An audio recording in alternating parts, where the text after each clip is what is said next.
What's up, guys? This is Carter Thomas with Coin Mastery TV. Make sure you go and download the podcast if you'd like the audio versions of these videos. Go to coinmastery.com/iTunes for the iTunes store or /Android to get Google Play, or just look up Coin Mastery in your favorite podcasting service. Thank you for joining us again today. We have a terrific turn of events so far today, and hopefully that'll continue. For anybody who's new, welcome to Coin Mastery.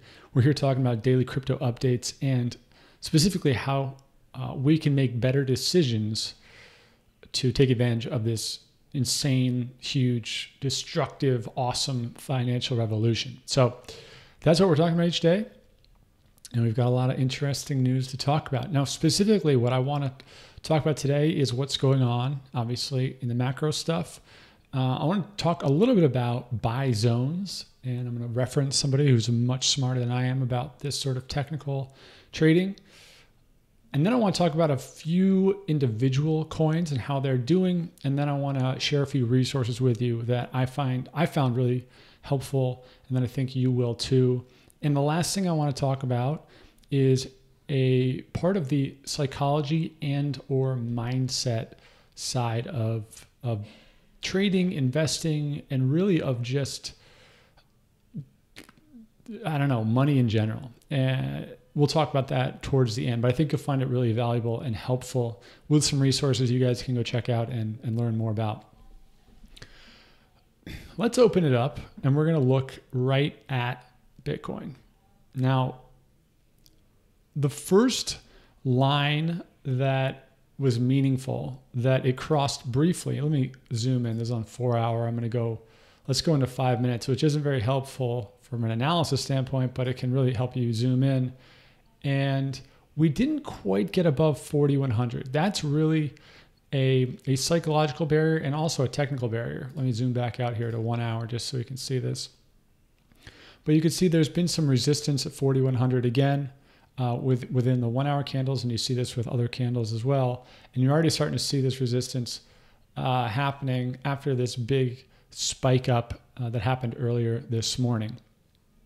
So 4,100 in many ways is one of the big, I would say is like a buy indicator, meaning once it goes above 4,100 and closes out let's say the daily candle there, that is for a lot of traders considered a bullish signal. So if the daily candle closes above 4,100, technically speaking, that puts us in the buy zone. And I'm going to walk you through what those zones may be. Me personally, as I mentioned in previous videos, I am a little bit more conservative for whatever reasons.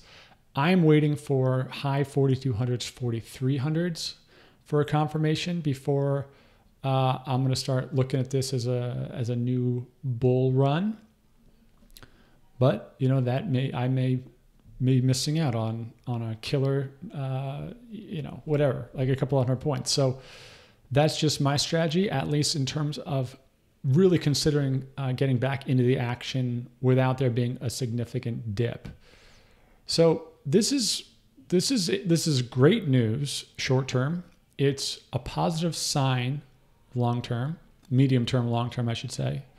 Relatively speaking, I'm not talking 10 years. We're talking like end of 2017, which, let's be honest, that's long term in crypto. So this is a good situation. Now, the same is true with Ethereum. And right now we're looking at Ethereum USD, but I think it's more helpful to look at Ethereum against Bitcoin for a variety of reasons. But when you zoom out on Ethereum against Bitcoin, for this conversation, let's assume that my hesitations are completely unfounded about this major run that happened in the early part of this year, and that this chart is healthy, which it could be. I could be completely wrong about all this. Ethereum against Bitcoin is looking pretty good. Well, it doesn't mean that this is going to go up. I don't know, because we've got a whole host of issues in terms of how fast this grew. But Ethereum it does look like it's setting itself up nicely. Now, oh, look at that. Bitcoin's crushing it right now. Just real time. Look at this. Just bouncing up to 4140. So you could see once it hit that 4100, we got another big psychological bump. Kind of, you can see this happening in real time. So what this means, at least for the top coins, is that if Bitcoin can continue to go up here, this Ethereum curve, assuming this area, right? And so if you're listening to the audio, I'm talking about Ethereum really in the last 2 to 3 months when it's kind of decreased against Bitcoin in terms of acceleration. If this continues the way a normal chart would, it may form a pretty nice cup and then go way up, while Bitcoin also goes up, meaning that Ethereum would outpace Bitcoin. Will that happen? I don't know. If I did, I certainly would be at the bank right now taking out every dollar I possibly could. But we're just trying to make the best decisions possible. And look, I mean, you can just see this thing in real time. Bitcoin is just going through the roof. That 4,100 level is a major psychological level, as proven right here. I mean, look at this volume that hit to push it over 4,100. So we'll keep an eye on that. Now let me pull up a chart that Tone Vase, and I believe I misspoke the other day. I think I said it was Tony Vase, and I believe his name is Tone Vase. I apologize if I'm not very good with pronouncing names. So just want to be clear about that. Just give this guy as much respect as I can. He's a great guy. But he put up this chart, and if you're listening on the podcast, I would encourage you to go check it out. I don't know how far into the video we are, maybe about 10 minutes. But see this chart or go on my Twitter. I retweeted this, and he talks about, he has his own trading signals. You should go watch his videos if you want to learn how he does this. But he really dictates, I'm going to move myself down here so you guys can see this better, the levels at which the momentum shifts. And this is generalized, but I think he did a great job at turning all the jargon and all the noise into something that you guys can all, and myself included, can all understand. So what he's saying is that if you go above 4,100, which is where we are, it's a buy zone for him. While you're between 4,100 and let's say 3,500, it's a wait and see, no trade zone. Below 3,500, it's going down, short selling. Below 3,240, definitely going down, like big time. And then below that, look out. And then conversely, when you get above 4,900, which was the previous all-time high, it's going to the moon. So you can see how it hit 4,100. I mean, this is pretty cool. It's happening right now. As soon as it hit 4,100, if you had a buy order waiting to go, like a limit order, you're rocking and rolling. I mean, things are good. So I think that Tone he has a terrific track record.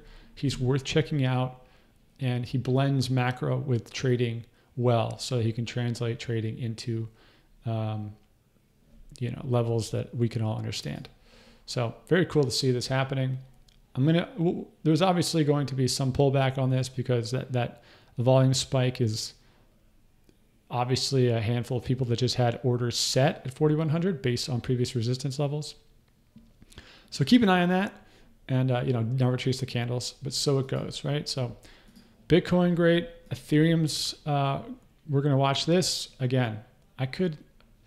My concerns, I could eat my words on this. I still own plenty of Ethereum, so I'm personally hoping it goes way up, but always trying to just, prove myself wrong. I've studied a lot of investors. I've talked to a lot of investors, and that is one thing that very successful investors are always trying to do, is prove themselves wrong. Take their theories and try to get as many people as they can to show them what they're missing. So that's what I always try to do too. So please feel free to poke holes and prove me wrong. That's how I get better too. Switching over to Bittrex real quick. I think there's a lot of interesting action going on right now. And anytime that we see a big surge in Bitcoin, you're going to see a lot of movement in altcoins. There's a lot of relief, I think, is a really powerful emotion that you see in the charts and in the markets when you see Bitcoin going up a lot.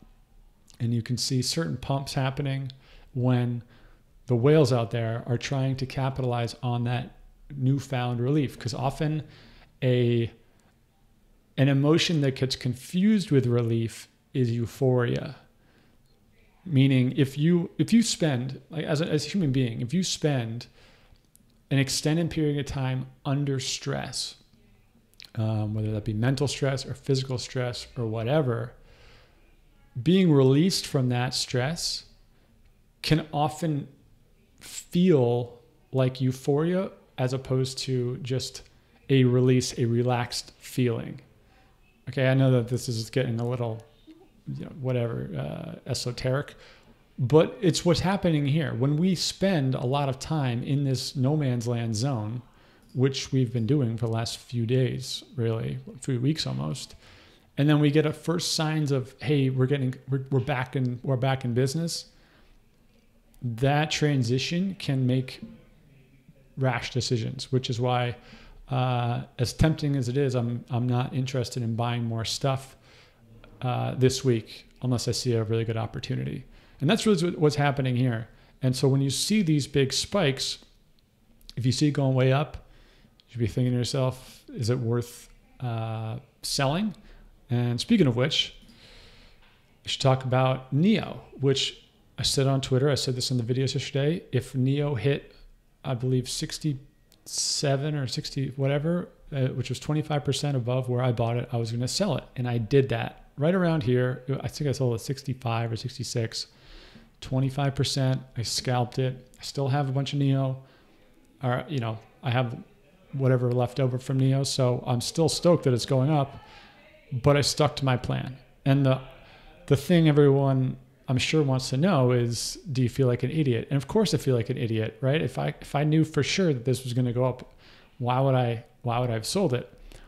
But you got to practice your plan at some point. You're never going to execute your scalp trade if that's your thing, and immediately it's going to go down and you're like, oh, I'm a genius, and that worked perfectly. What's usually going to happen is you're going to get it, and then it's going to go up again. Maybe it'll come back down. Maybe it'll go back up. But you're going to have to learn how to deal with that FOMO, that fear of missing out. And I'm not going to lie. It sucks. Or it doesn't suck, but you know what I mean. I mean, it's just like, oh, dude, why did you do it? But the bottom line is, I have a plan. I had a plan. I practiced it. I executed on it. It worked. And I can now watch this more objectively and prepare for the next opportunity that I see to make another scalp trade if that's what I want to do next time. So I look at it as a great learning experience. You gotta have these kind of experiences to get better. That's really all I'm trying to do in this business. That's why I started this whole video, is I'm just trying to get better. I'm trying to win, and I might not nail it every time, but if I can stick to a winning plan that's repeatable, I'm fired up. That's a win for me. But yeah, I mean, it sucks. Man, right? I missed out on a big pile of cash. But that is what it is. The other one I wanted to point out is Zcash. Last week, this was on my watch list. It wasn't on my watch list this week, but I'm still interested in it because it seems like the thesis that I had, it took a little while to manifest itself. And you can see, what is this today? Really, there's just this massive buy order that went in, drove the price way up. It's come down. It's petering out. If this was a pump and dump, what you're going to see is a second big spike. If it wasn't, you're going to see this kind of do what ADX did back in the day, where it just kind of peters down. But the thesis was that Zcash is in a very good position to capitalize on Ethereum's Metropolis update. It's going to get integrated with their ZK snarks, is their privacy integration into Ethereum. And as the Ethereum hard fork gets rolled out, Zcash will have a much stronger use case in the ecosystem of crypto and just in software in general. That was the thesis. As far as I can tell, that thesis held up, meaning that it was not baked into the price yet. There was a lot of really good price action and it moved up. Does this mean I'm going to buy any Zcash yet? No, because overall, I'm not a diehard Zcash fan. I think it's got a lot of great stuff, great things going for it. I just don't. There's other coins that I'm more well versed in that I think are a better place for my money, but Zcash could end up doing really well. So for me to verify this thesis, I think the first data point is that it did increase based on this integration into something like Ethereum's hard fork. So that theoretically, based on everything, all the research, all the chatter, everything I've seen, that did drive a big price increase thus far. The second part of the thesis will be when the hard fork is actually released, does Zcash see an ongoing price increase? And that's just going to take a little while to watch. I'm going to sit back and watch. If I see a big dip, right, the next day or two, maybe I'll buy like one or two Zcash just to make it more interesting to watch. But as of now, it's just I just really want to see how this works so that in the future, whether it be Ethereum, whether it be Bitcoin, whether it be Litecoin, whether it be Monero, if it gets big enough, or OMG, or if any of these big ones get big and they talk about integrating some new technology. For example, I'm not saying this is going to happen, but let's say ARK got, or like Litecoin was going through some big thing and they said, hey, we're gonna use some of ARK's blockchain connection technology and we think it's gonna be really helpful. That would be a similar thesis to this, right? And that could be something that now that I saw it work with Zcash, maybe that would also work with ARK as well. So I'm watching this.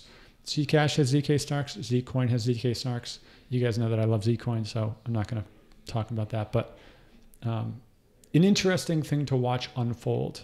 And I think that, like we talked about yesterday, right?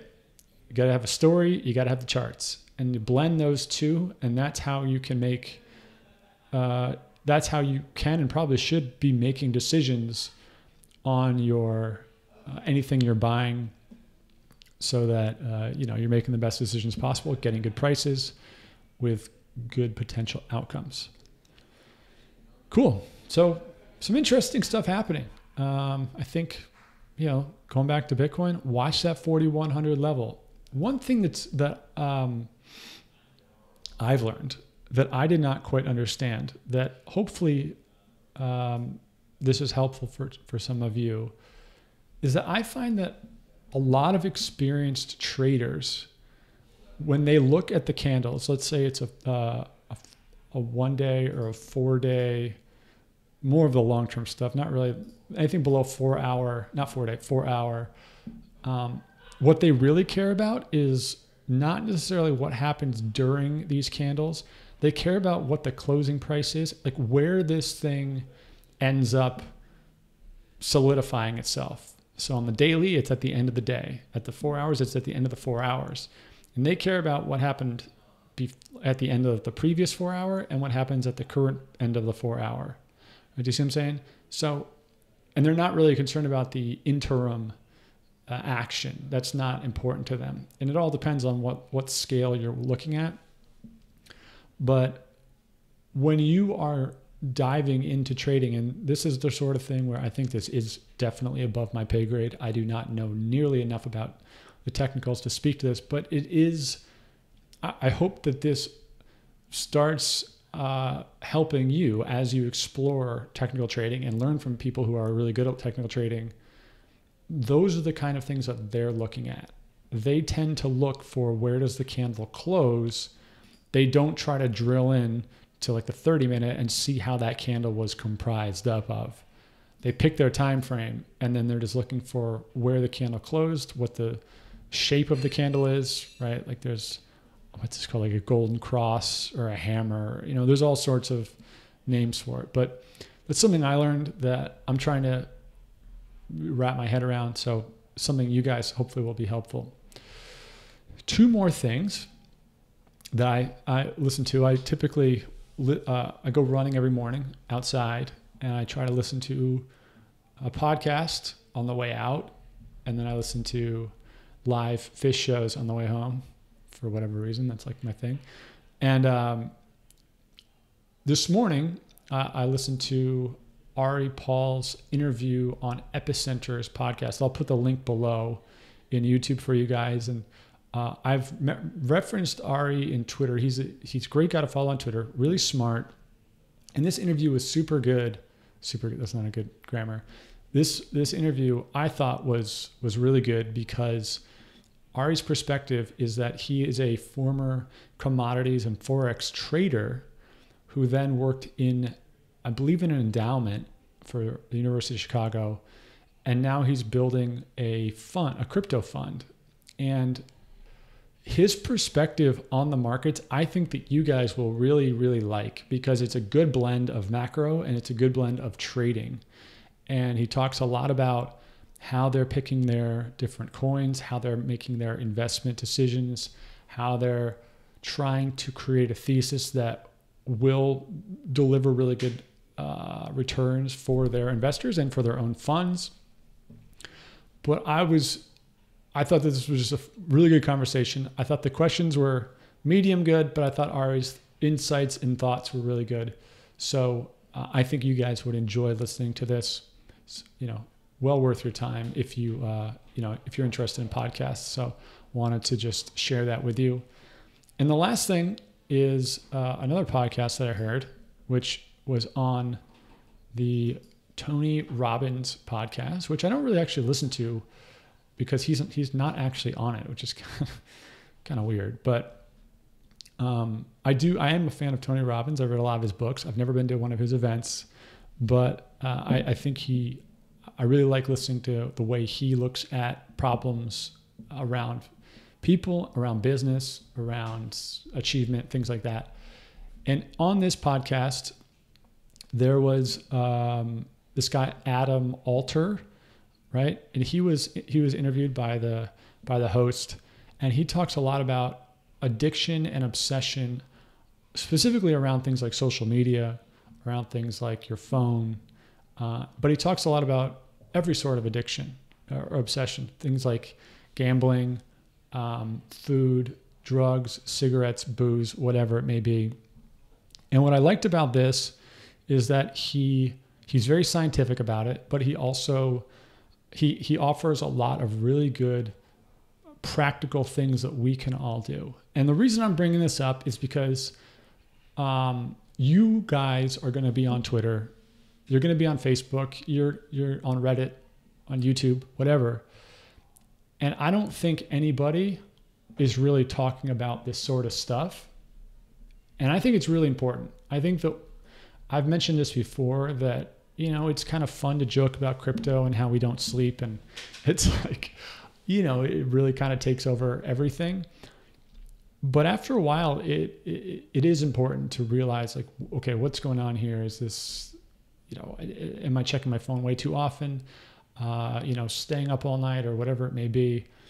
And I think just listening to people talk about this, it can seem a little,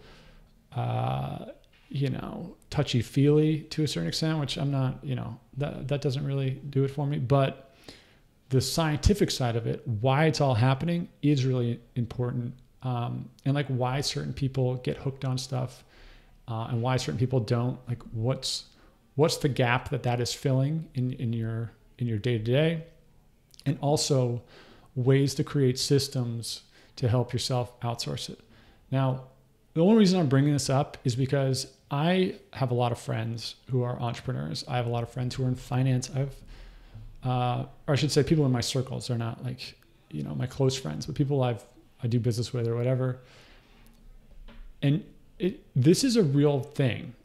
And, I'm sure people watching this are like always trying to get an edge and always trying to figure out how they can, it's just nonstop. And I think it's an important thing to keep in mind. I'm not going to harp on this, but as you guys remember, it's the name of the game is how do you make better decisions? That is how you guys are going to make the money in this business. If you can't make good decisions, you are not going to make very much money. In fact, you're going to lose a lot of money. And these are the kind of emotional things that can really sabotage the ability to make good decisions. And unfortunately, people just don't talk about this kind of stuff, especially guys, especially in, kind of big swinging industries like finance, where everyone's got an ego. This stuff is legit. So a couple of things that you can do, a couple of things that I've done, and I encourage you to listen to it, is take specific parts of your day and don't check the prices, right? So don't check your blockfolio. And I personally think it's important to take that a step further. I'm a very systems oriented person. And so I know that if I just tell myself, hey, don't check blockfolio, that's not going to happen. And so what I do is I delete blockfolio. Okay, well, now I can't check blockfolio. And then after 24 hours, I'm like, God, I'm fiending for it. And, maybe I'll reinstall it. And if I do that, then I'll uninstall it and I'll tell my friend, hey, change my iTunes password. And then in 3 days, let me know what it is so that I can reinstall this app. Like, then I really can't do anything about it. So